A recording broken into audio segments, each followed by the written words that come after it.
Assalamualaikum warahmatullahi wabarakatuh. Nama saya Muhammad Faiz bin Syedlah dan saya akan membicarakan tentang analisis hala tuju perkembangan pendidikan di Malaysia pada era pasca merdeka terhadap pembangunan insan dan negara. So, jom kita saksikan. Jadi first saya akan membicarakan tentang laporan Ahmad Talib 1960 yang di mana laporan ini dibuat untuk memperkukuhkan saranan pada penyata razak. Kedua, penggunaan bahasa Melayu diperluaskan di semua sekolah. Maksudnya, semua sekolah di Malaysia akan menggunakan bahasa Melayu. Dan sekolah rendah Inggeris menggunakan bahasa Melayu. Dan reformasi struktur iaitu persekolahan 9 tahun, bahasa ke kurikulum, kemahiran agama Islam dan pendidikan moral. Okey. Jadi, jom kita ke Akta Pelajaran 1961. Okey, Akta Pelajaran 1961 ini menegaskan bahawa matlamat dasar utama pelajaran ialah menubuhkan satu sistem pembelajaran kebangsaan yang boleh memenuhi keperluan negara dan menggalakkan pembangunan sosioekonomi, sosio-budaya dan politik. Dan yang kedua, pertimbangan diberikan kepada kehendak ibu bapa semasa akta ini diimplementasikan ataupun dilakukan. Dan peruntukan telah disediakan dalam memastikan bahawa dasar pendidikan telah ditetapkan dilaksanakan dengan berkesan. Khususnya dasar menggunakan bahasa kebangsaan sebagai bahasa penghantar. Jadi, bahasa penghantar ni seperti yang kita tahu bahasa Melayu. Jadi, pada akta ini dia menyatakan bahawa bahasa Melayu akan digunakan sebagai bahasa penghantar dan ia akan dilaksanakan dengan berkesan. Ya. Jadi kita ke laporan Hussein On 1971.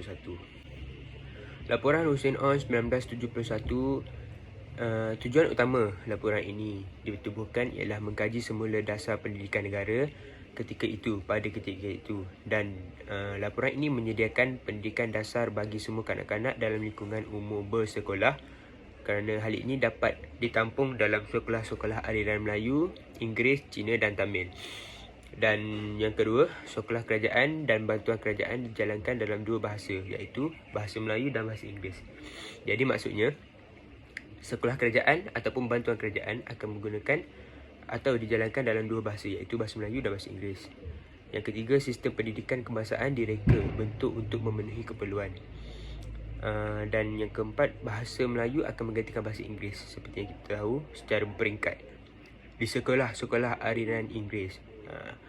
Dan yang kelima, kedudukan bahasa Inggeris sebagai bahasa kedua yang dikenali sebagai bahasa antarabangsa, dan dipelihara bagi meningkatkan pembangunan negara. Dan yang keenam, bahasa Inggeris wajib di semua sekolah kerana kepentingannya. Kepentingannya ialah meningkatkan pembangunan negara dan digunakan sebagai bahasa antarabangsa. Dan masa mengajar bahasa Inggeris akan ditambah. Dan guru-guru akan diberi latihan untuk hasil yang lebih baik. Jadi kita akan ke laporan Jawatan Kuasa Kabinet 1979. Laporan Jawatan Kuasa Kabinet 1979 ini, dia punya point dia sikit je dan pendek-pendek, saya akan beritahu. Iaitu yang pertama, pendidikan percuma. Yang kedua, pendidikan persekolahan 11 tahun, pengukuhan bahasa Melayu, kurikulum kebangsaan beridentiti Malaysia, pembangunan sekolah teknik dan vokasional. Seperti yang kita nampak sekarang ni lah, sekolah teknik, sekolah vokasional, dan penegasan kepada kualiti dan pengurusan pendidikan. Di mana yang saya faham, penegasan ini dibuat untuk menjadikan pendidikan di negara kita akan lebih sistematik. Okey, sekarang kita ke Rang Undang-Undang Pendidikan 1995.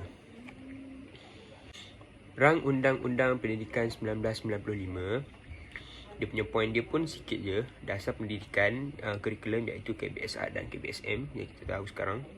Pendidikan bertaraf dunia dan falsafah pendidikan kebangsaan diwartakan menggantikan falsafah pendidikan negara. Iaitu falsafah pendidikan negara akan ditukarkan kepada falsafah pendidikan kebangsaan. Jadi kita ke point kita yang bagi saya suka lah, iaitu Akta Pendidikan 1996. Jom. Okey, Akta Pendidikan 1996. Seperti yang kita tahu, akta ini dia menyatakan bahawa falsafah pendidikan kebangsaan telah dijadikan landasan dalam penggubalan Akta Pendidikan 1996.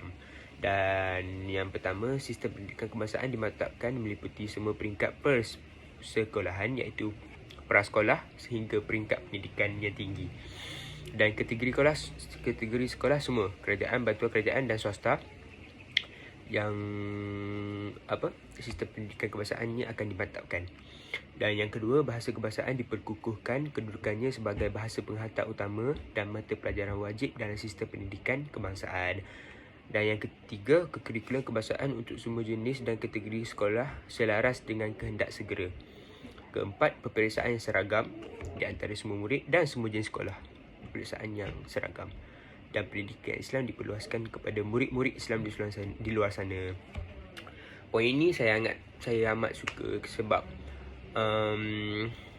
dia tak kisah sekolah swasta ataupun kerajaan atau bantuan kerajaan, pendidikan Islam ni dijadikan mata pelajaran yang teras ataupun satu pelajaran yang teras dan wajib untuk semua murid-murid Islam ambil.